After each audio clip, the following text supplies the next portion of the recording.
Doing? Hey, good bud. How are you? Yeah, not too bad. Good birthday weekend? Yeah, a lot of fun. Hung out with Micah and Babs and Ruby a little bit on Saturday night. Drank a lot of beers. Yeah, it was a good time, man. Good. Yeah. So we'll celebrate again this weekend when you're down. Yeah, definitely. Yeah, yeah. For one for a kids weekend, I'd have probably been there joining you, but I'll get you a beer or seven this weekend to make up for it. All right, man. I'm excited about tonight and our guest. Yeah. None other than Kim Jackson herself. Yeah. She's such a lovely person, so it's going to be awesome to have her on the show. But before we get into that, so a couple months ago, we had Mark Pallett on here talking about trying to get cornhole in his school. Yeah. And it happened. Yeah. He got approval. He got approval for 8 sets of boards and 16 sets of bags. So it is going to be a part of the physical education curriculum starting in the new school year. Super excited for him. We definitely got to make our way up there and go check it out if we can go, see if they'll allow visitors. You UK guys out there, man, I think this is a good opportunity if we can to show up and help these kids learn and kind of learn the sport. Because if we talk about growth, man, this is where it starts. It starts in schools, starts with young people. So let's get them going, man, because these kids, they start playing, then their parents realize that they ain't got to be in no great physical shape to play as well. That's how you get it going, man. So shout out to Mark. We'll get him on the podcast here in a few weeks to let him explain a little more about it. But yeah, I'm super stoked for him, man. I was super happy with the message today. I asked him if we could go ahead and announce it, and he told us we could. So yeah. Another shout out, man. If you haven't checked out Corn on the Pod, go do it. Episode 2's out. They kind of give a few hot takes. And I, to be honest, I got to say I couldn't disagree with some of them, man. I had to pretty much agree with a couple of them. So yeah, good show. So, and then of course, wish Craig luck going to the States next Sunday to go play in ACO Worlds. But yeah, so hopefully he has a good showing. And second year in a row we've had a UK representative out there, so nice to see. Yeah, for sure. So hopefully he'll make some noise. Yeah. Oh, he'll definitely do that. Yeah, but if nothing else, man, people are going to love hanging out with him. They ain't going to understand shit he's got to say.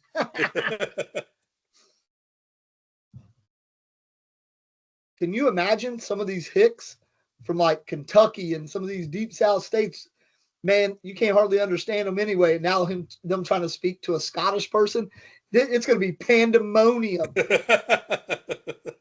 Craig, I look forward to hearing about it. To be fair, Craig, if you're listening, just mic up and record this. I want to hear some of this stuff. Yeah, definitely. I want to hear some of these conversations. Mic up, man. Put it on y'all's podcast. I think it'd be hilarious. 100%. Well, are we ready to try to get our guest on? Yeah, let's go for it. I mean, no need to keep the people waiting. No. They didn't come here for us. They come here for her. Yeah. They never come here for us, let's be honest. He wants to look at our two ugly mugs. They don't. They want our guests. Yeah, that's it. Here she is.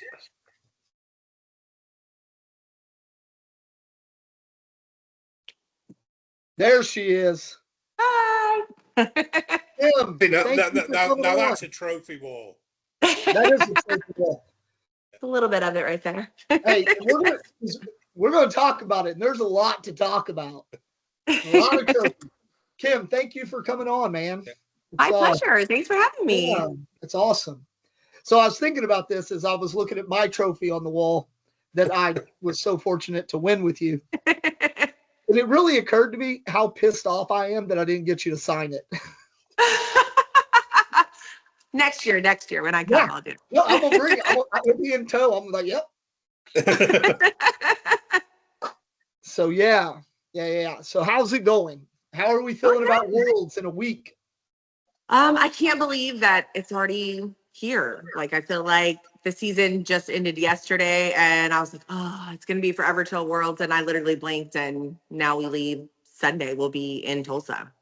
Yeah. You blagged and won a boatload of stuff in between. We've definitely been packing in the stuff. I actually just got back from Baton Rouge, Louisiana, about 3:30 this morning. My son's rec ball baseball team won the Alabama State Championship and then went to the World Series. And so we just got back from that this morning. Oh my goodness. Congratulations to your son. Awesome. Thank you. Yeah, they made it to the finals and ended up getting second. So it's pretty awesome. The first time in 12 years that a team from our area has won the state championship and then made it to the World Series. So it's pretty exciting. Yeah, that's amazing. Congrats. So winning just runs in the family. Like that's what we're saying here. She's telling her kids, she's like, hey, anything less than third, you're walking home. Let's go. No, third's okay. Third's podium. So that's what I'm saying. Anything less than third. Oh, yeah. Okay. You got to be on that podium or it's a long snack in Alabama. So, yeah. So then you got Worlds coming up. That's got to be pretty exciting. Definitely. It will be a super fun week, but a jam-packed week of cornhole for sure. Yeah. So we know a little bit, so talking to some of the ACL guys about how their Worlds work out and their schedule. How does y'all's schedule work out? So just right off the top of my head, the Sunday we'll get there and it's like a pre-party welcome bash thing that they're doing at this amazing store that's in Tulsa called Shields. Huge, awesome. I mean, I thought it was just a sporting goods store, but it's way more. It has like Ferris wheel inside of it. Yeah. So, but they're actually hosting a huge cornhole tournament the following Saturday. So they're kind of working with the ACO with some things. So that's the first day that we're there. We'll go and just kind of, do some promo stuff there. And then Monday starts actual play, and we'll play State Slider on Monday, which they haven't confirmed how many states are going to be represented, but last year in State Slider, there was 10 states represented. And how State Slider works is the top 8 available players from each state come and play. And every 1 seed plays every other 1 seed. Every 2 seed plays every other 2 seed. So last year there was 11 states because you played 10 games of singles. So you played every other seed that was the same as you. And then they pair up the 1-2, the 3-4, the 5-6, and the 7-8. And then you play every pair in doubles. So on Monday, if it's the same as last year, if we have the same showing of states, then I'll play 10 singles games and 10 doubles games on Monday at the start of the day. And then they have like a quads blind draw kind of thing the first day. So that's Monday. Tuesday. Are you the number 1 ranked person in Alabama right now? In Alabama, no. There's Alabama. I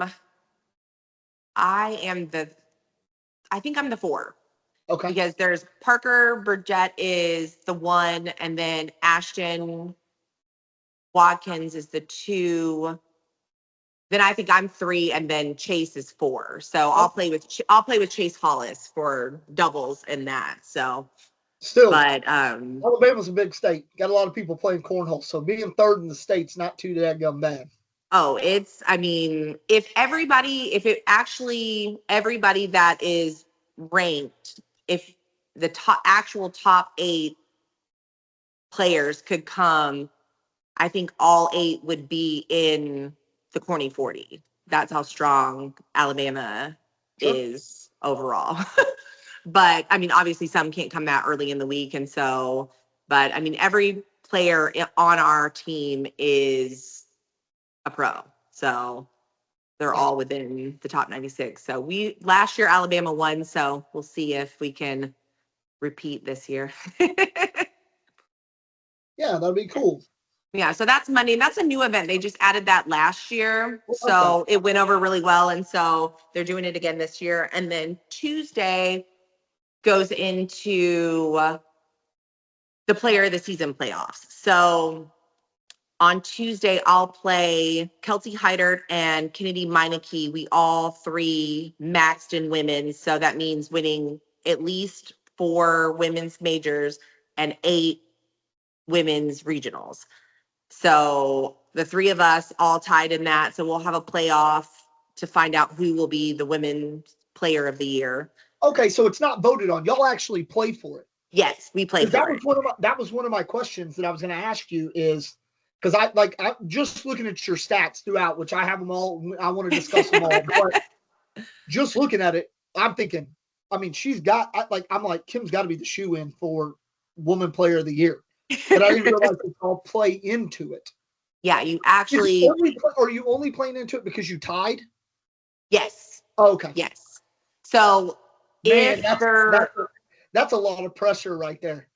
It's actually the 3rd year I've played for it. So I have not won yet. The first year there was 4 of us that played for it and I got 3rd. Last year there was just 2 of us and I was all in my head. And so I got 2nd.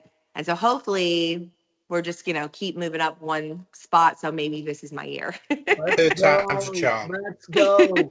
But that's got to be like that might be one of like the most stressful things I've heard, man. It's definitely, and I mean, it's at the start of the week, so there's not really anything. I mean, there's blind draw and that kind of stuff going on, but basically anybody that's there, everybody's sitting and watching, you know what I mean? So it's like, you're on the big stage and everybody's around. So it's a lot of pressure for sure. I'm hoping it's all streamed and we can find all of it because it definitely should be. Normally the player of the season playoffs and normally all of them are streamed. This year, they didn't have to have a playoff for seniors. Daryl Macon won that outright. And then there'll be a playoff for women's. There's a playoff for juniors, which is between Karsten Morris, who's from California, and then Chase Hollis from Alabama. They'll play off. And then for co-ed, it's me and Chad, and we're playing Lisa Hill and Brandon Lacewell for co-ed. So since there's just 2 of us, we'll play best 2 out of 3. Okay. So like with the 3, it'll be a traditional double elimination bracket seeded by who had the highest PPR. So Kelsey will technically be the 1 seed. I'm the 2, Kennedy's the 3. So Kennedy and I will play first. The winner of that will play Kelsey. Then obviously loser of that drops down, plays the loser, Okay. Okay. So man, I'm excited now. Man, we can go next week with Kim and Chad. Yes. So all of those events will happen on Tuesday. And then also the big blind draw, like big event is Tuesday. So as of right now, I'm leading for player of the season of blind draw. So I don't really, it's kind of confusing the way. I love it. Love it. So I don't know for sure exactly how Worlds comes into play as far as adding points or because last year I felt like they told me that it could replace a major, but I'm already maxed in majors. So I don't know if I can gain any points at Worlds or not. So I guess we'll just see how it plays out. So hopefully, fingers crossed, I get to be player of the season of blind draw again, which is still crazy to me. It was nothing that was ever even on my radar when I won last year. And then I was like, oh, well, there's no way, that's something that, you repeated. Huh? How many blind draw wins do you have this year? In majors, I have 4. Majors, it's 4? Yeah. You're one of them. I know, it's so cool, man. It's so cool. It's so awesome. That's the other thing that's on Tuesday. Then Wednesday is the craziest day for me because Wednesday starts with women's doubles, which I'm playing with McKenna Kopp. I don't know if you're familiar with her. You're playing with McKenna this year. Yes. Not The Chloe. last 2 years I've played with Chloe, and we've won both times, and we've never lost a game together, but she was not planning. She took kind of a year off. She played a little bit, but she told me she wasn't going to Worlds. And then like 2 weeks ago, she messaged me. She's like, I think I'm going to go to Worlds. I'm like, no, you can't tell me that now. But I already committed to McKenna, so going to play with McKenna. But I told Chloe, I said, it's going to be hard for her to be there and me not play with her because, I mean, you know, that's we crazy. we obviously had a good thing going. So yeah, I was going back. It wouldn't let me pull up season 17, but I got season 18 and 19 up. And yeah, I mean, that's pretty daggum awesome. So yeah. McKenna's got big shoes to fill. Well, McKenna, she is a really, really good player. So we will see how it goes. I don't know if you've ever seen her throw. She has a very, very unconventional throw. Like she throws almost like a knuckleball, but I mean, it like flies through the air kind of like this. It hits the board, rolls over, and goes into the hole. And I mean, she is insanely consistent. I mean, but she it'll be fun to watch. Oh yeah, she won four women's majors this year. She just didn't get her regionals. That's why she's not playing for women's player this season. But she's one of the 4 women that has won a singles title. She won Knoxville last year, which had like 400 and something people in it, and beat Isaac Hurt to win singles. So she's pretty legit. That's another question. After we get through your schedule, I got another question about that as well. Okay. So all of that in that morning is women's doubles, juniors doubles, seniors doubles. So that's all in the morning on Wednesday. And then as soon as that's over, it rolls right into women's, juniors, seniors. So the single events. Sure. And then as soon as it gets to a stopping point, and then they play the finals on Thursday. But after women's, junior, seniors, then it goes straight into co-ed, and they play that all the way out. And then just to throw, one more thing into the day, they added Pro Series, like your qualifying round is on Wednesday too. So I'll play women's doubles, women's co-ed, and Pro Series qualifying all on Wednesday. So that day is absolutely insane. I start to think that, and I get there's a lot of stuff to pack in for a week of Worlds, and I understand that. And I know, having talked to some of the ACL guys, their weeks get packed too. I get that. But yeah, sometimes I got to think like it's kind of doing you a disservice to have to play. You worked your ass off to be in the top, all season in co-ed, and that's the last event of the day after you may have already played 20 freaking games, 30 games. Like it's just tiring. I agree with that for sure. I wish they would break up that day because I feel like, at least on the women, they're going to play most likely all 3 of those events. And there'll be some juniors that'll play all 3 events and some seniors that end up playing all 3 events. Yeah. So I feel like you said, maybe even if they just pulled co-ed onto another day, it's just, like Chad has to sit around all day and wait while I play. So he's, restless of just sitting there. And, obviously there's no boards to throw or anything like that because all of them are being taken up, being played on. And like you said, if you make a run, the last 2 years I've won women's doubles. So I've played all the way through that. And so the moment I was done with that, women's brackets already started by then. And I made it into the top 8 both times in women. So you play all the way through to that. And then by the time, like you said, you get to co-ed, I'm dead by then. Yeah. And, I guess every other woman that's in it for the most part is kind of in the same boat. They have to play all day and that kind of thing. But still, I think it would just be beneficial to switch it to another day to to break it up a little bit. You guys are all in the same boat. Yeah. Because you're all doing the same thing. So it's not like anybody's got this real advantage.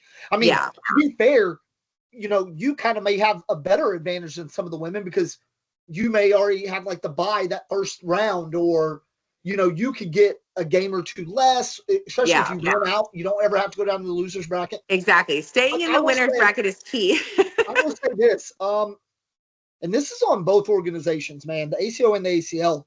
I think, and we've talked to a couple of female guests that we've had on, Miranda Coy and Lori Dool. We've had them on the show a couple of times, and they always have it real tough. So they won signature 5 in doubles, and Lori Dool just withdrew from singles because, she still had so much adrenaline going and trying to adrenaline dump, and women's singles had already started. Yeah, it was on Sunday evening. So I have this thing where I believe that in order to grow the sport, right, and keep the sport alive, you can't keep putting junior, seniors, and women's in these situations where they get no reprieve. Like, you guys have to just play all day long, tough shit. Because like Isaac and Caleb and them, they don't have to play all daggum day. They just get to roll into singles and doubles. You know what I mean? Like, it's so, and I get it. You have that choice. You can choose not to play women's.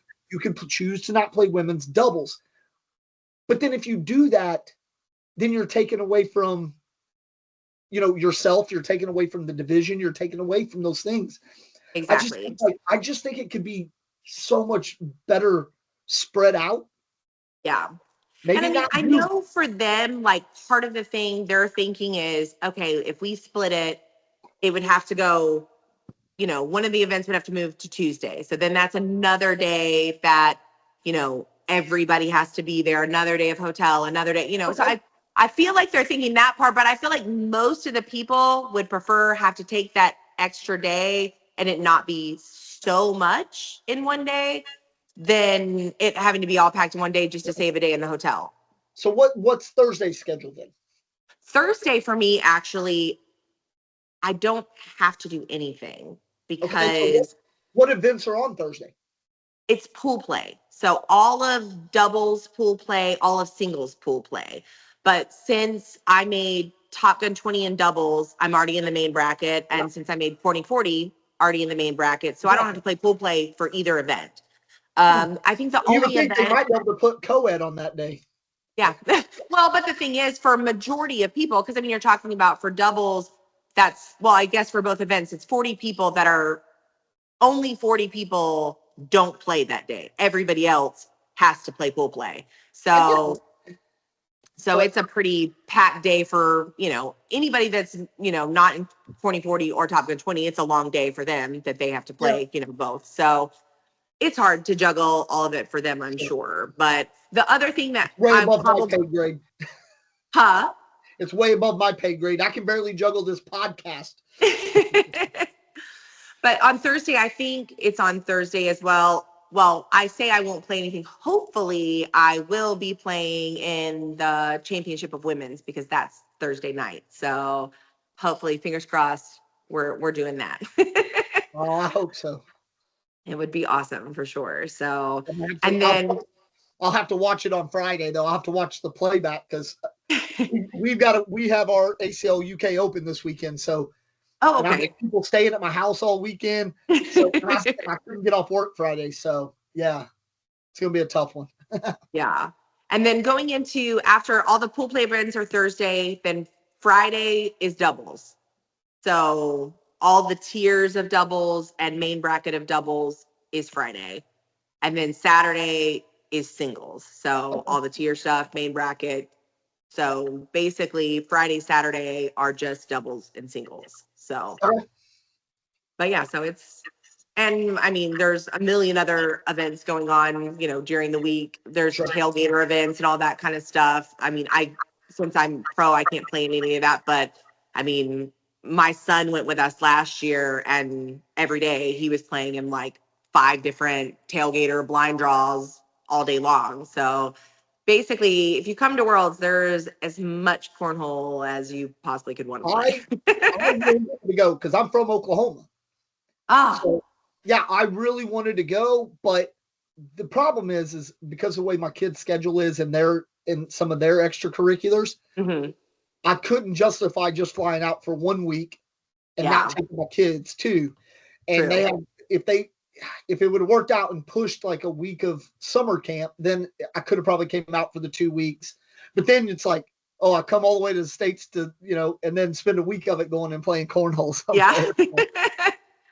But yeah, I really wanted to go.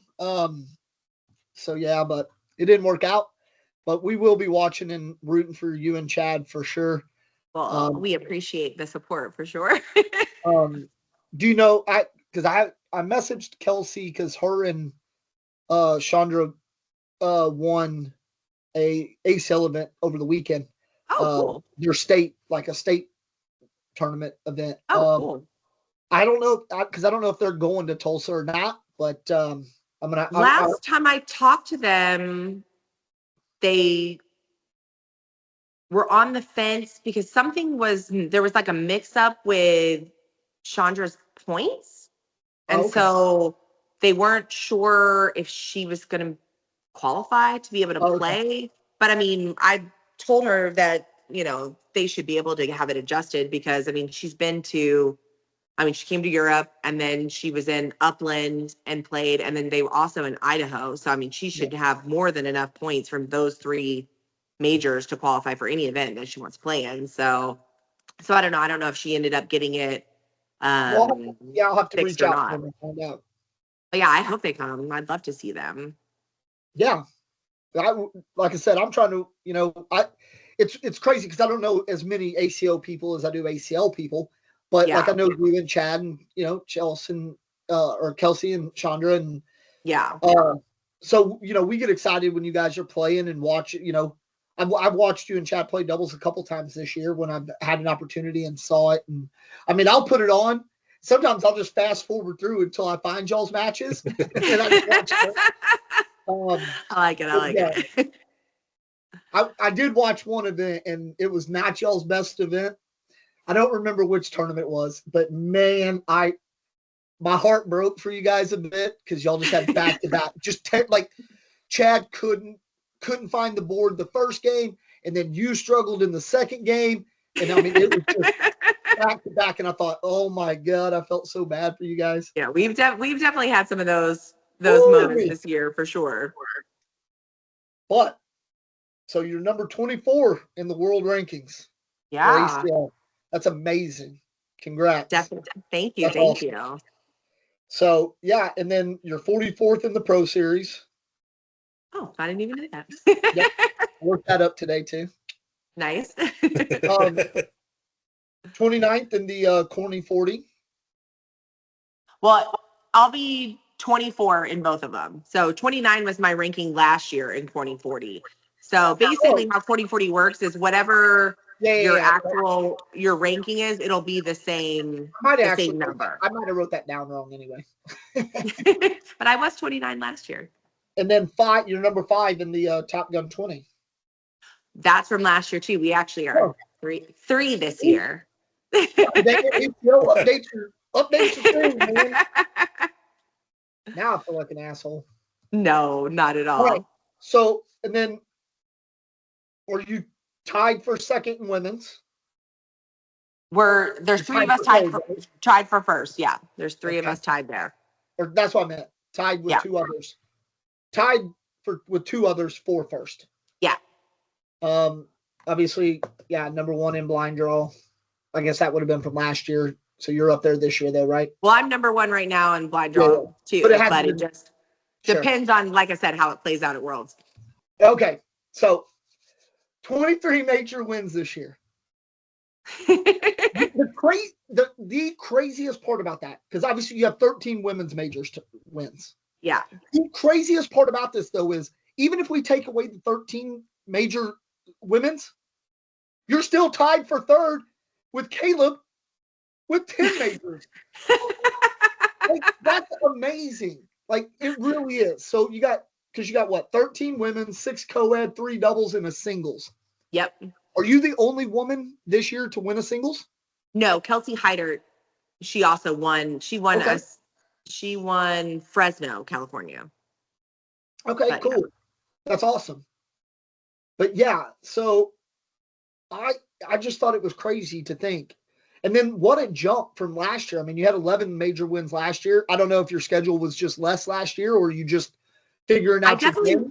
I went to more majors this year, but I think we went to 16 last year and I went to 21 this year. So, I mean, 5 more. So, I mean, that's a few more, but it definitely, I don't know. I started the season with big goals when it came to majors this year. I mean, I didn't know how many we'd actually go to, but I told Chad at the very beginning of the season, I said, I want to win 20 majors and 10 of them I want to be women's. And he looked at me like, you're insane. Well, jokes on Here him. we are. Yeah, Chad. So, but yeah, I mean, last year you had 7 women's. That's awesome. Yeah. So, do you have a bit of a rivalry with this Kennedy? No. With her 10 women's titles? She's not No. No, I mean, Kennedy is a great player. And it's funny because I feel like throughout the season, people were kind of trying to make it seem like there was some kind of rivalry between us, but it really isn't there. I mean, I respect her game so much. And I mean, my whole thing is I feel like, people are like, oh, well, if she's, number one, you're not number one. I mean, when we were tied, there's been some talk. And my whole thing is I'm like, just because I'm good doesn't mean she can't be good, doesn't mean Kelsey can't be good, doesn't mean we all can't be great players. So, I mean, it's not something that has to be. Huh? Everybody at the table gets to eat. Yeah. So, yeah, I mean. But I didn't mean any type of like animosity rivalry. I just mean a rivalry in general, because your rivalry can be on a good positive vibe, but just a rivalry in the fact that when y'all rock up, people are like, well, is it going to be Kim and Kennedy in the finals today? That type of rivalry. We had a lot of those. We had a lot of those matchups this year. The last major of the season, we played the finals, and she won the king seat game, and then I came back and I was down 15-2, I think, something like that, and ended up, I think the final score, she ended up winning, and I think it was like 21-20, something like that. Like, I mean, but it was like a 30+ round. I mean, just it was a battle for sure. But I feel like it's like that a lot with her. Earlier in the season, we played in Spooky Nook. I was in the king seat there. She ended up double dipping me there. And that was really like, I felt like for her, she got that double dip there. And then it was like, she was like off to the races after that. Like she was winning like crazy after that. But I mean, she's a really, really good player. She has the way her bag comes out of her hand, she has a really beautiful throw. She throws really, really hard, but she's really good. Well, yeah, I think for major wins, I think she's in second place. Yeah, I mean, in women's for sure. I don't know if overall, but overall, I think overall she's in second place because she has something like 13. Yeah, I'm sure. I mean, because she has 10 women's, and then she has a couple co-eds, I think. Let me see. Third. Isaac's second with 16. Oh, Isaac. Yeah, we forget about that guy. Like that guy's any good at cornhole. He's second with 16. Like she's third with 12. Okay. And then Caleb has 10, and that's what I said. Even if you took your women's away, like you're sitting just behind her. Yeah. But I mean, it's crazy. Yeah, it was a good season for sure. Yeah, for sure. So yeah, and then you got back-to-back women's doubles championships, and now you're switching up partners. I know. So yeah, hey, but it wasn't your fault, and I have faith in you. So I think you'll still do all right. Yeah, I think we'll make a good team. Yeah, and then I'm really pulling. I'm pulling for you guys in co-ed and in just in normal doubles as well. Like I think it would be so awesome. But the one thing everybody would say, and I don't know, maybe it happens more than we know, but I think like if you guys won co-ed and won doubles, I think a lot of people, would kind of have a little bit of animosity in the fact that like you guys being co-ed partners is kind of some type of unfair advantage because y'all are also doubles partners all the time. You know what I'm saying? Because people always want to hate when they get an opportunity. That's true. But so does that happen more than we know? Like couples that play together more than we know? I feel like a lot of couples, I feel like they don't take advantage of that because there's a ton of really, really strong co-ed teams that don't play doubles together. And I'm definitely one of those people that I'm just like, I don't understand why they don't play co-ed. I mean, don't play doubles together because it might be though a bit of like, if they don't think they're strong enough to beat an Isaac and Caleb team, or maybe they like playing co-ed because it's all co-ed. And then when it gets to it, maybe the missus is a little more competitive and she's like, hell no, I got to get a better partner. You never know. Yeah. Yeah. I mean, there's tons of them that'll be like, oh, well, you know, we just don't play that good together. I'm like, well, you play really good together in co-ed. So I don't know why you couldn't play together in doubles. But, you know, so much of obviously, you know, this sport, any sport is the mental part of it. So if you've got that in your mind, you know, we're not going to play well together in doubles, then obviously, you know, you're not going to play well together in doubles. But, you know, Chad and I, ever since we got together and started playing together, I mean, we've always played both together. And I feel like that's definitely made us a stronger team in both divisions for sure. Because like you said, I mean, we get the advantage of playing together all the time. And I feel like doubles, so much of it is chemistry and, you know, being comfortable with your partner and, you know, knowing how to get them in that right mindset or, you know, pick them up when, you know, they have a bad round or, you know, fire them up when they need to be fired up, that kind of thing. So for sure. No, for sure. And, you know, again, like you said, these couples should be taking advantage of that. Y'all practice together every day. You play together. Like there's not an aspect of each other's games you don't know. So you're not having to learn on the fly. Like, exactly. like me and Liam, for example, we played that first tournament in Switzerland together. Not very good. Didn't go our way really because we were still getting used to playing with each other. Mm-hmm. Then we go to the ACO major and we play way better. Yeah. And then we went to Germany together and played better. And then we went to Italy together and played even better. Yep. So it's one of those things like, and so this weekend, man, we're excited to get going and see how this plays out because the more you play together, the better you're just going to be as a team.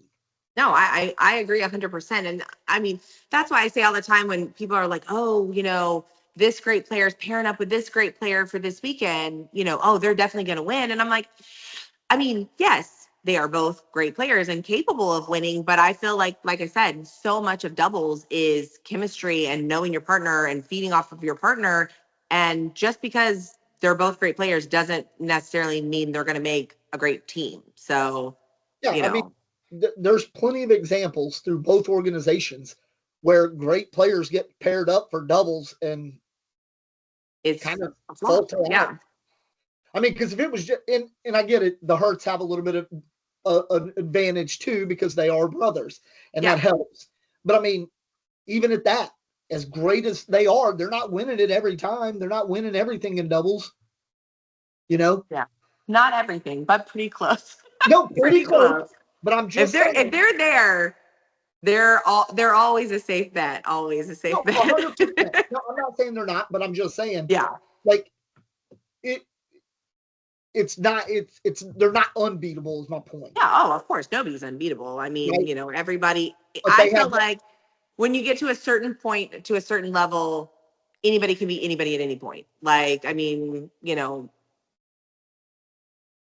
once you're in that, you know, top level of players, I mean, everyone in there is capable of throwing, you know, these 11 games, you know, like, and obviously, you know, people can have off games. So, I mean, you know, it's so much of it is, you know, catching people at the right time and you being hot and them just being off just a little. I mean, you know, somebody that might beat you 9 out of 10 times and you just caught them at the right time. And I mean, I feel like that's so much too of winning a big tournament like King of Cornhole or, ACL's singles is you just have to be hot at the right time and you have to fall into the right spot in the bracket. Not that any spot's necessarily easier than the other, but just where it just kind of plays out to your advantage, like whether it's to your sometimes the game or stars whatever. align.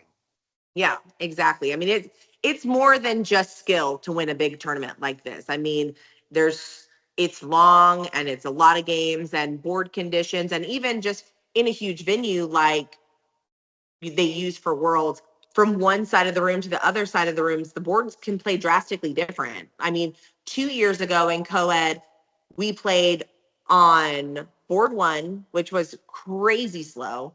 Then they moved us. We played our next game where we were like on board 47 or something, and it was insane fast.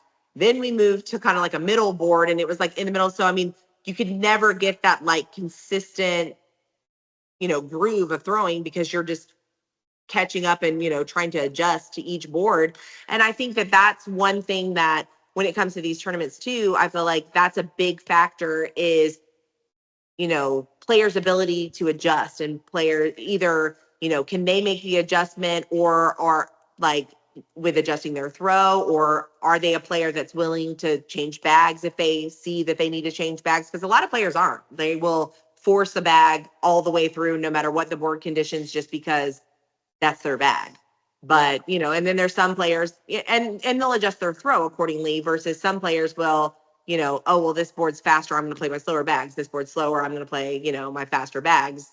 Some players adjust like that. But I think to win a big thing like this, it's being in the right headspace, falling in the right spot, and being able to adjust to the elements because there's a lot going on.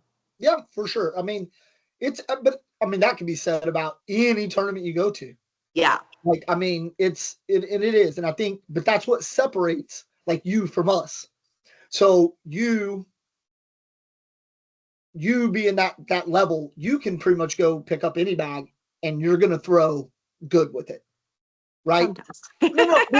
So like, cause I say this to any of the pros we've had on our show, it's that kind of thing. What makes you a pro is the fact that your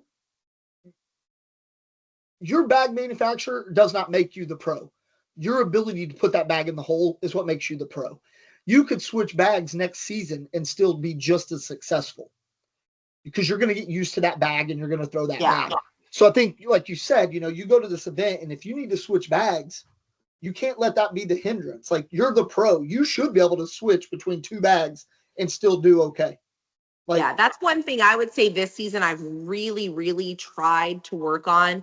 And with CBC, they've provided me with multiple, of their series of bags, in range of speed that I've gotten comfortable with, and really try to work on like, okay, like, don't be stubborn. Like, if you need to throw, a faster bag, go get the faster bag and throw the faster bag, or, vice versa. Like, don't force the bag, or don't have to, the boards are playing too fast. Don't, play your faster bags and have to baby it. Like, find the bag that suits the conditions where you can throw your most comfortable, natural throw. And I feel like that working on that has been a huge help to me this season, and being successful is being able to make those adjustments, because prior seasons I've always been such like a creature of habit. Like, I find a set of bags and I just want to be in my comfort zone and just throw that. And that's one thing I can say that, partnering with Chad has been such a huge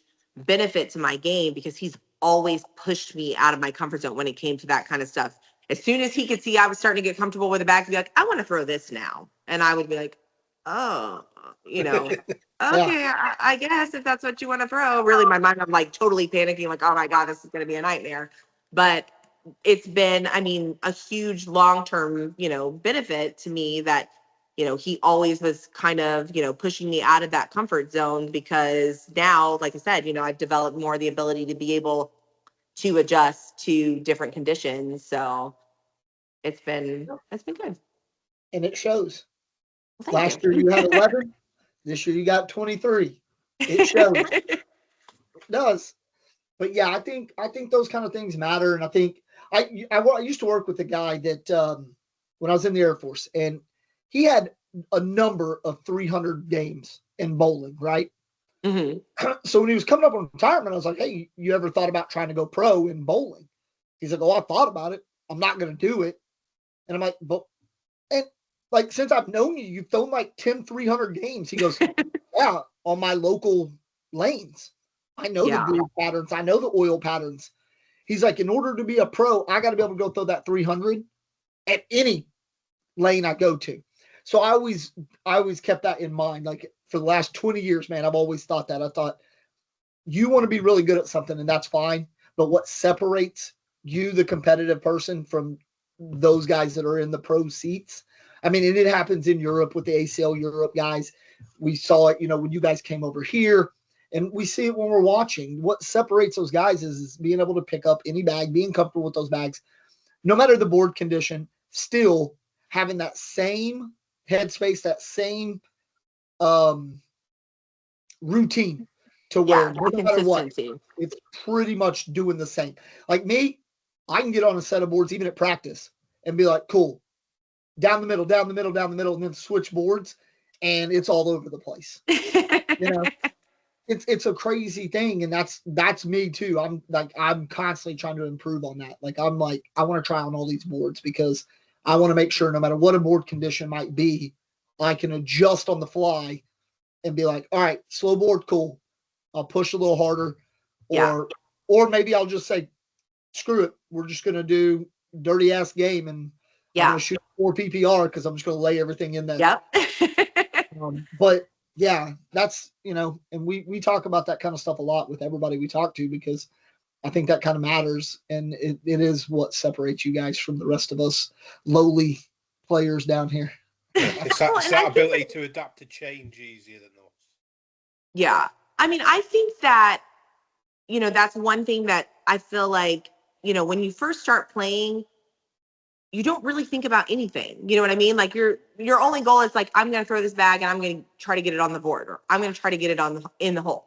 And as your game starts to develop, you start thinking about those kind of things like, oh, well, I can adjust for the conditions, or, just you start thinking more about things. Like I was telling Chad the other day, I mean, there was a block, and I was like, in my mind, I was like, okay, I think I can kind of hop this around and cut it and go around. And I hit it. And I looked at him and I was like, that's a shot that literally only a year ago, I would have never even like thought about that it was even like a possibility to be able to do. So I feel like as you play more and you kind of see more what's possible, like that's when you really can start telling that your game is starting to really advance and develop, is when you start thinking about more aspects of the game, I guess. Yeah. No, it is. And like Liam, man, that dude puts in a lot of work. And a lot of these guys are, man, they're putting in tons of work trying to learn that cut bag, that roll bag, and it's paying off. And I mean, it is just that me personally, I'm going to start working on it. But for me, it's still, I'm just making sure my throw's that consistent straight every time right now.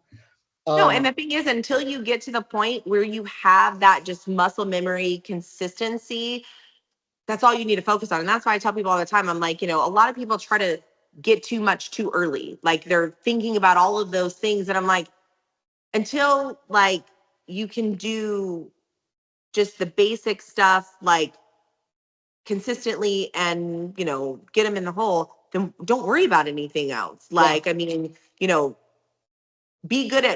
be really, really good at one thing versus being okay at 10. Like, you got to get, that with cornhole, so much of it is consistency. So, if you can, get that consistent throw, and until you get to that point where you're, consistently doing things, then, there's no reason to add in a whole bunch of extra, because there's plenty of people that win by just going straight up the middle and don't do any of that stuff.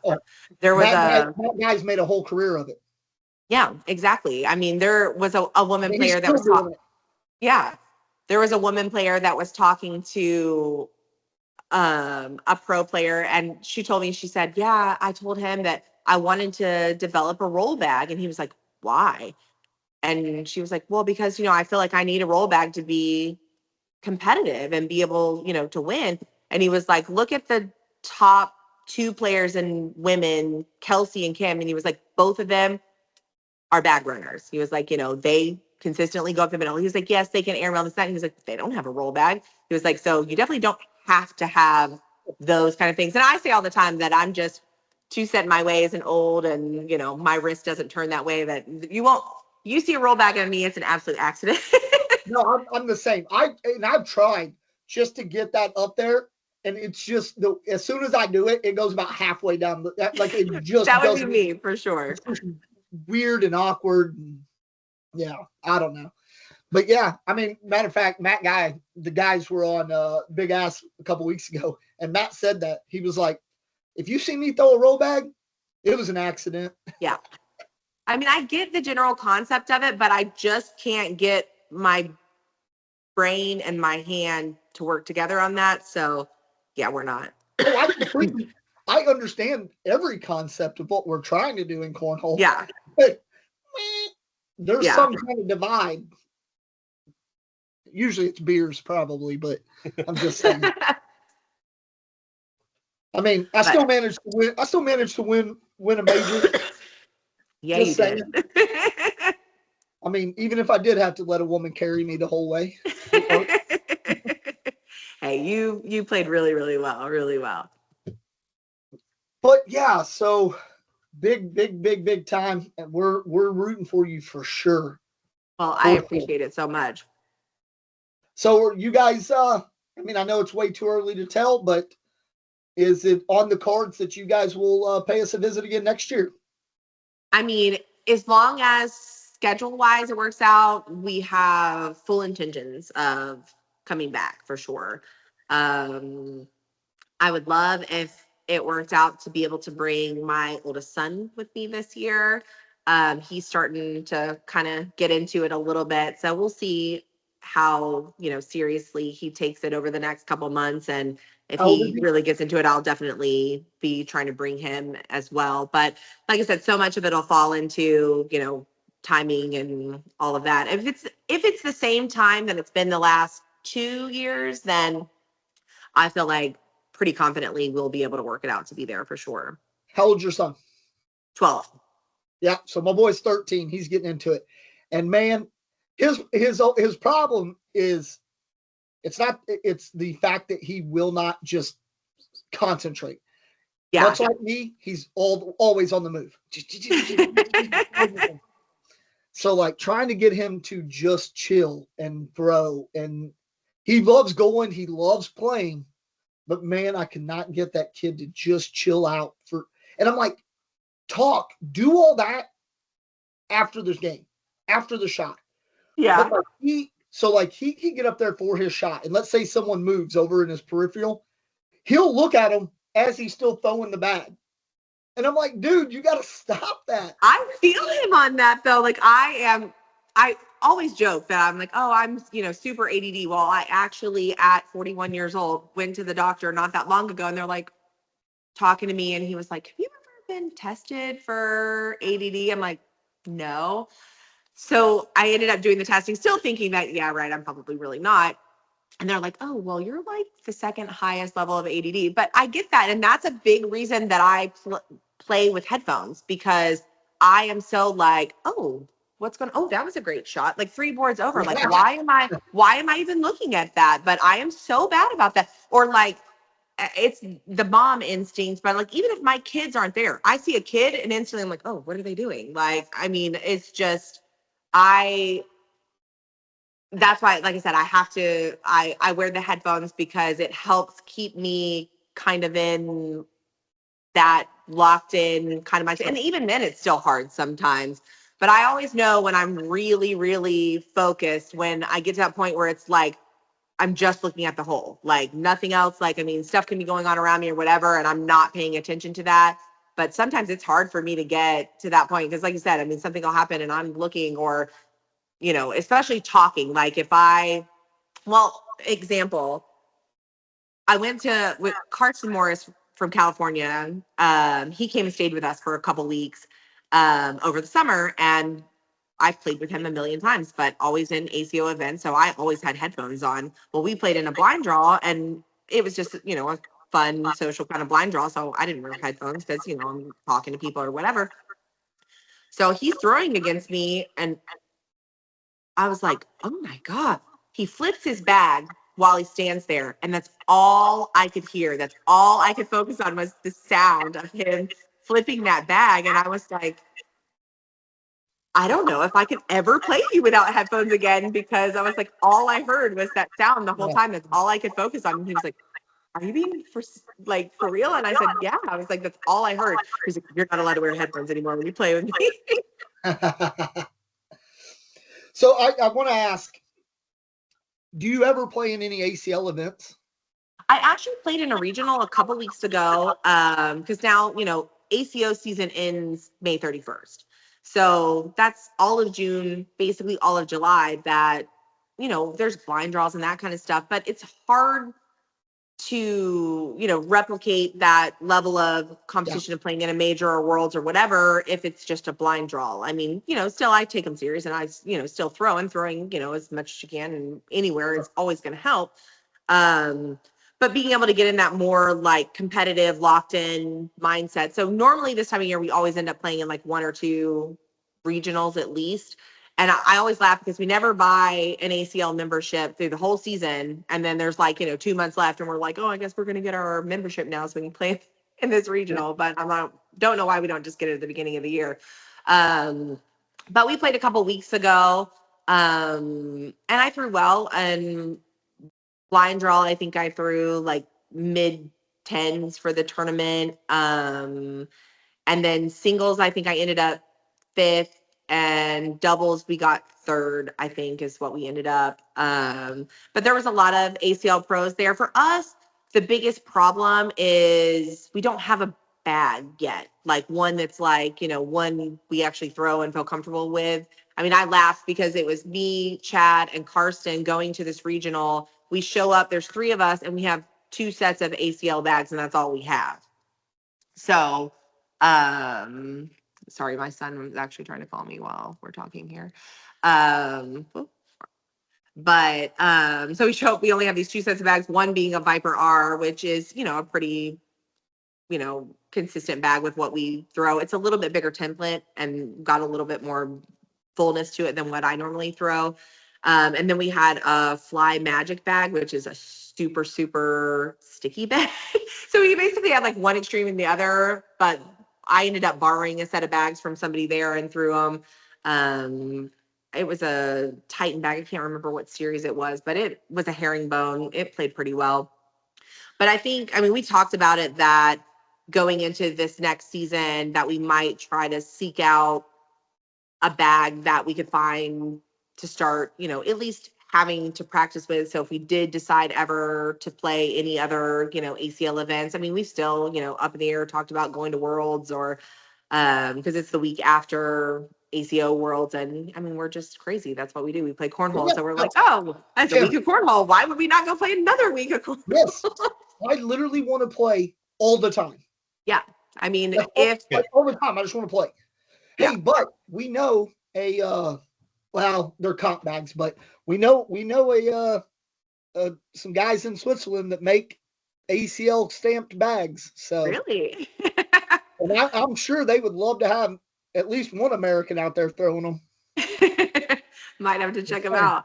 But yeah, I think that's the thing for us that is a big deterrent with, you know, playing more ACL events is, like I said, we just, you know, we don't have, you know, I mean, we've got, like I said, those 2 sets of bags, so we don't really even have anything that we, you know, consistently throw. And I've tried a couple here and there that I've liked, you know, playing blind draw and that kind of thing. Actually, that weekend that we went to the regional, we had talked about going to I don't know if it was an open or they changed the name of what all of the stuff's called all the time, but it was in New York that weekend. We had talked about going to that. And then we were just like, you know, running the numbers and we're like, it really doesn't make sense what we would spend versus, you know, what we would, you know, do. So that's when we decided to play that regional. But I mean, you know, ACL is one of those things, like, I feel like it's always kind of on the table. Like, I mean, we're not like, oh, well, we play ACO and we'll never play ACL. I mean, you know, we just like to play cornhole. So if, ACL, ACO, whatever it is, as long as, we're allowed to play both, there's no reason, not to. Well, and I think that's probably one of the smartest moves ACL's making for next year is allowing their players to play in ACL events. Yeah, I heard that. And I think that that's good for the sport in general. I mean, I hate that they have that, restriction of that you can't play both. And I mean, it's one of those things I feel like I like the idea of being able to, everybody about being able to play both because, people are like, oh, well, that's going to bring, more competition. Well, good. Is that not the point? Yeah. Like, I want to play the best of the best anytime I can. I want to see, what I want is you win women's singles this year and whoever wins it in the ACL, I think after Worlds, both organizations should get together and go, this person won singles, this team won doubles, all the winners from each, then play. Playoff. Be like, all right, let's see it. Because it would be awesome. I would love to watch you and Cheyenne Bubenheim play. It's funny because there was like, on Addicted to Cornhole, there was like a thread talking about, different events or this and that. And somebody was talking about that they would love to see me play her. And Bag and Bash is an event that's not far from where I live. It was a couple weeks ago, and it's a big Titan sponsored event. It's not, exactly affiliated with ACL, but there's, a lot, obviously their sponsor players are there. And so Cheyenne is one of their sponsor players. And somebody was like, oh yeah, they should have a playoff at Bag and Bash. And I was like, maybe. I was like, if they would have set it up, I would have been there for sure. Dude, I just think it would be awesome to watch y'all play against each other, man. I would love to play her. And that was one thing, another deciding factor for us when we were, like I said, running the numbers about going to New York was because of the way the structure of ACL is right now, like for women's, I wouldn't have played any of the pro women that were there because like open women's was the same time as pro women doubles. So obviously none of them were going to play. So for me, I'm like, the big reason I would love to go to an ACL event is because I'd like to test myself against, the top players over there. Yeah. So going and not being able to play against them, I'm like, well, that was, like I said, a deterrent to not go because, I'd like to be able to play them. So it'll be interesting to see going into next year with ACL, like now that they've added all of these pros, because originally it was like, we're only going to have 100. And then now there's like 695. We had a whole podcast talking to Lori and them about how there's only gonna be 100 pros. And then literally like 2 weeks later, they're like, yep, there's gonna be 635 pros this year. It's like, wait, it's what? Crazy. But it's crazy. all it's really doing is, if the way I understand it, and I'll know. Nope. What's happened to it? We always have some sort of technical difficulties. At least it's not just me. Yeah. Normally it is me or him, but I don't know what's happened there. He closed it out. Oh, he's back. There we go. He was getting pumped about it. Turned his computer off. My daggum computer. So I'm going to try to get some more clarification this weekend because Denny Mallon is coming out and he's been a elite player for the last couple of years. And I'm going to talk to him about it. But the way I kind of understand it is all it's doing is kind of getting rid of the elites and so it's just labeling them different. Yeah, essentially. So instead of being an elite, you're going to be a pro. But the thing is much like you guys kind of do, like the way y'all kind of do y'all's brackets. Like if you qualified, you're just right into the bracket. And you don't. So instead of that, because they still play rounders and stuff, what it'll be is like you just have those opportunities to do play-ins to get into that pro bracket. Yeah. Like you don't just rock up and get to go into that pro bracket because the pro brackets are going to have, that top 100. That top 100, yeah. And then they're going to have like a play-in bracket the day before. And if you win your bracket, one of these 4 brackets of play-in, you get a seed to go into the pro bracket. That's the way. Somebody was saying it was kind of similar to a couple years ago when they called it PDC, where basically if you were a PDC player, you could play into getting into the pro brackets. It's just kind of labeled differently, I guess. But yeah, it'll be interesting to see how all of that structure kind of plays out. I mean, the only numbers to me that were really mind-blowing is when they were like, we're going to have 90 women, 90 juniors, and 90 seniors. And I'm sitting here thinking, between ACL and ACO, I can't, but the combined organization, I can't think of 90 women that would be at pro level, much less in just the one organization. But I mean, who knows? There could be, people that are, under the radar that end up qualifying for it. So like Denny's son got a letter. They're going to be here because we're in Finland during Worlds, but he got an invite to play the play-in tournament for the junior pro or the junior pro event. Oh, cool. Based on his performances throughout the year, he was going to be able to play in one of the play-in brackets for juniors at Worlds. So yeah, I'm with you though. I said the same thing when we talked to Miranda and Lori, because we talked about if they closed off, you either had to choose just women's or just singles or, whatever. Yeah. And we were talking about that. And I think, you do yourself a disservice because I don't think there's enough women that would be on that level. Yeah. There's far more men that are playing than there are women. And I hate that, but it is just the reality. No, I mean, it's just the facts. And, I mean, it's just. You think we have in all of the UK, we have 7, 8 women that play. Yeah. At a competitive level. And then it's still the difference in that competitiveness is, yeah, from the top guys in the UK to the women, it's kind of a big thing. But then we saw, when they're playing against you guys that come over. And so I think you're right. I think like trying to come up with like 90 juniors or 90 women that are going to be on the level of nobody's going to just get their ass kicked every daggum time. Yeah. I don't think it's quite there yet. And you have to separate that, because if you don't, then you're just discouraging people. Yeah. Like I go to an ACL event and my goal is to always make tier 1 bracket. That's my goal in rounders. Now, there have been plenty of times that I'm setting number 64. So right out the gate, I'm playing the number 1 seed. Yeah. And it sucks, but I'm all right with that because that's where it's getting me points. That's where I'm going to learn. That's where I'm going to sharpen that sword. Exactly. So I'm okay with it. But yeah, I mean, I could see to a degree how people could be really discouraged to say, man, I don't want to rock up and just get my ass kicked.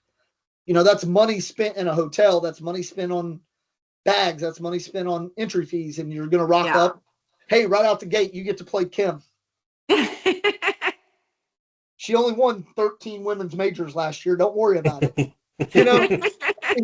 You start thinking about that, and these women are like, well, I don't know if I want a part of that. I'd rather just stay in that competitive side. Yeah.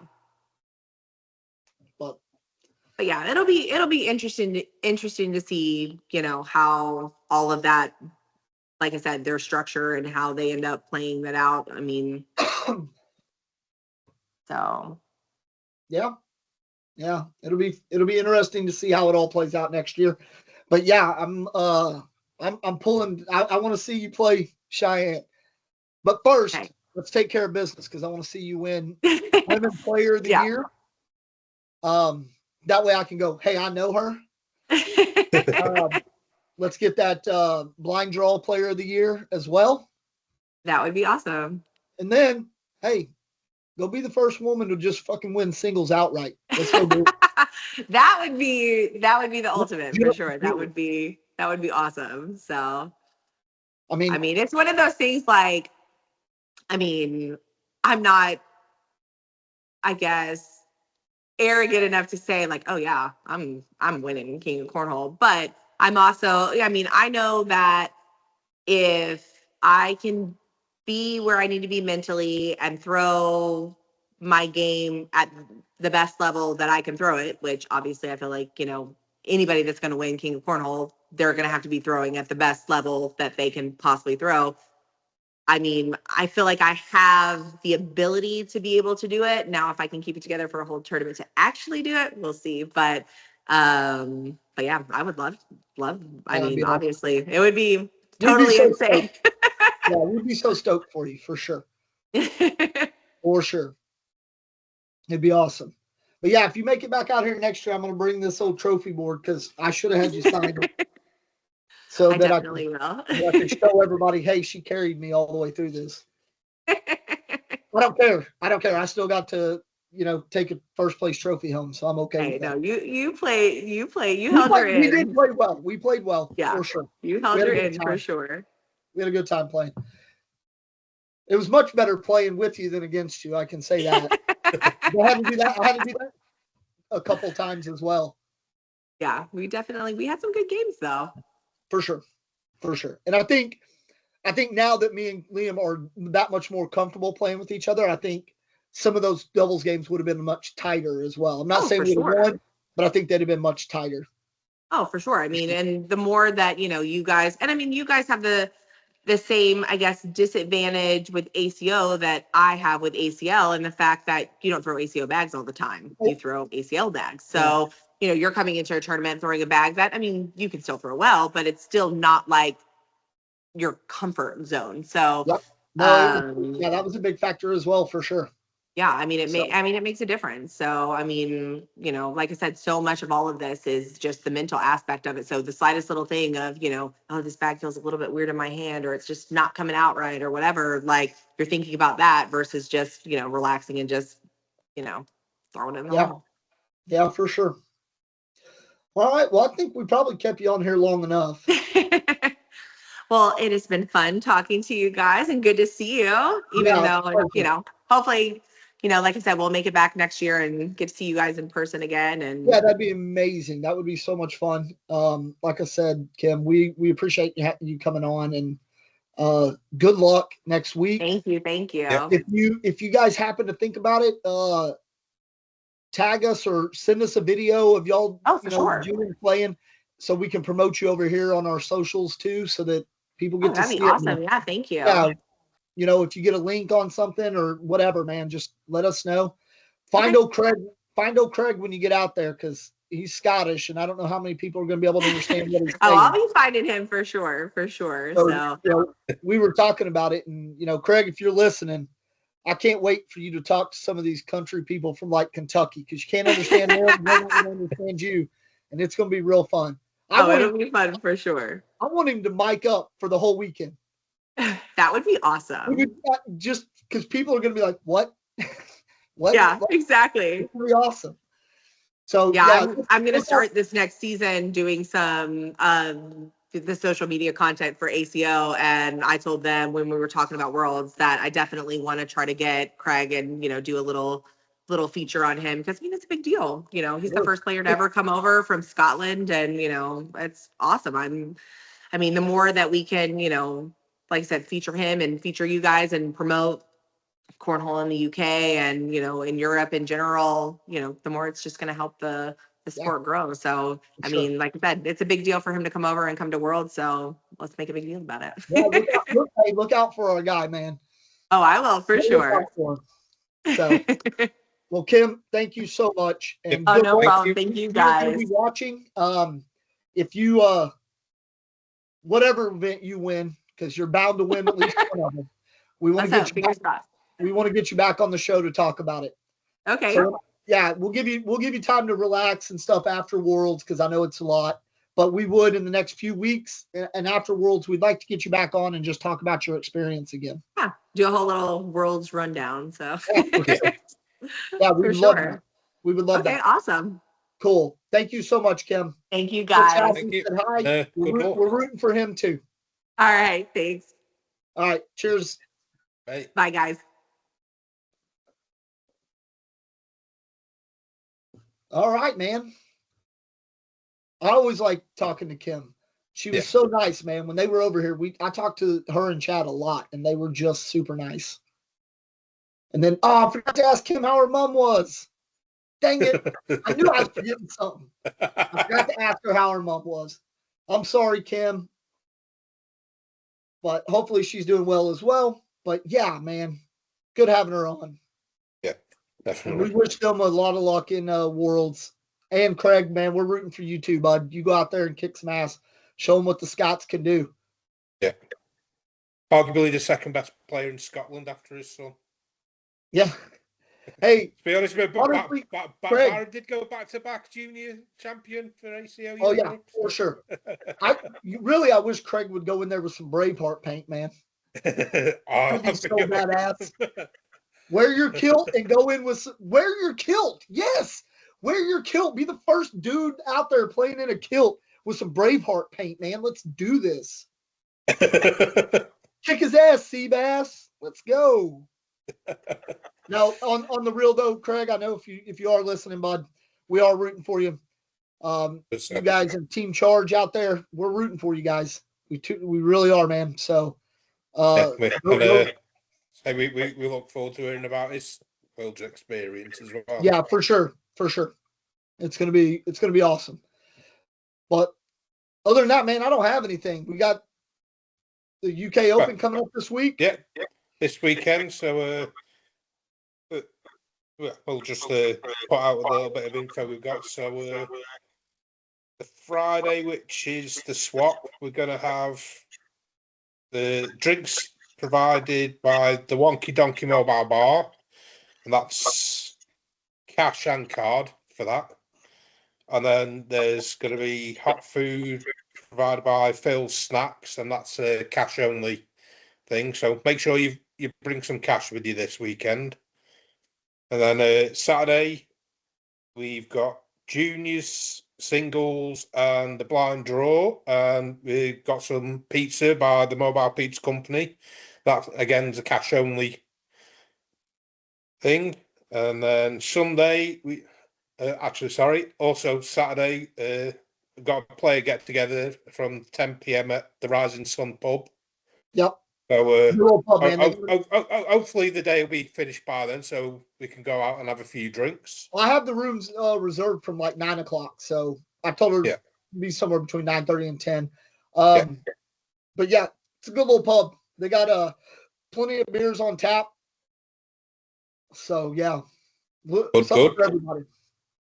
Yeah, and then Sunday doubles. You got the food provided by yourselves. Yep, Mary Baggers. We're going to do 15 kilos of pork shoulder. So we're going to do pork sandwiches with some crisps and a drink, man. Nice. And that'll be cash or card as well. Yeah. So got plenty of decent food and drinks options over the weekend then. Yep.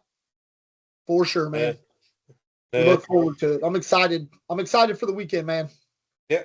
Any predictions for the weekend? Yeah, I would love to say that Denny and Sean will probably, have a real good chance at winning doubles, but both of them kind of been off their game a little bit. I know EJ and them are coming over, and I know he's itching to win another, and he's itching. So singles, I think, it's kind of up in the air, man. Denny, Sean, EJ, Gunny, if he's over. I'm trying to think of all the guys coming over. But I'll tell you, man, don't sleep on Killian, man. Yeah. Don't sleep on Killian. That Denny's son, man, that dude is good. It's, I know he's going to play in the juniors. And so it'll be, he's good, man. He's a good player. He's a good kid. So don't sleep on him. Obviously, I'm hoping my doubles partner has a good run. Yeah. I think from a UK point of view, he's probably the favourite to have the best run in singles. And out of the doubles teams made up of UK-based players, so yourself included, I'd say you and Liam are probably the favourites to have the best run there. I hope so. And also JC and Ollie, because Ollie's been playing really well. Ollie's game is so I predict them to have a good run as well. And then obviously, selfishly, I'd like to see me and Flo have a good run. Yeah, I just like you not kick chairs over, man.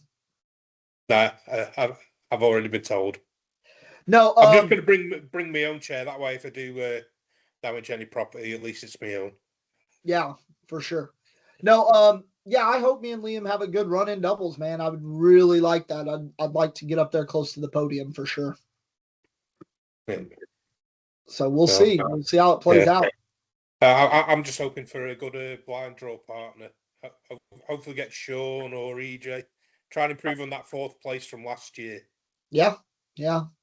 It'd be nice. All right. Get a little coin back in the wallet. Yeah. Well, outside that, I don't have anything, man. No, I think we're good for this week. So we'll obviously be back over the weekend. We'll hopefully try and get some live stuff going on. Like, obviously, we've got plenty of decent players coming over for it. So yeah, we'll try to go live on some matches and stuff. Try and go live on matches. Get a few live deck arounds maybe with people we haven't got on with yet. Just be out there promoting it as much as we can while we're there. For sure, bud. All right, man. Well, I'm Josh. I'm Graham. Remember, Support it. support it. Laters. See you, bud. Hey.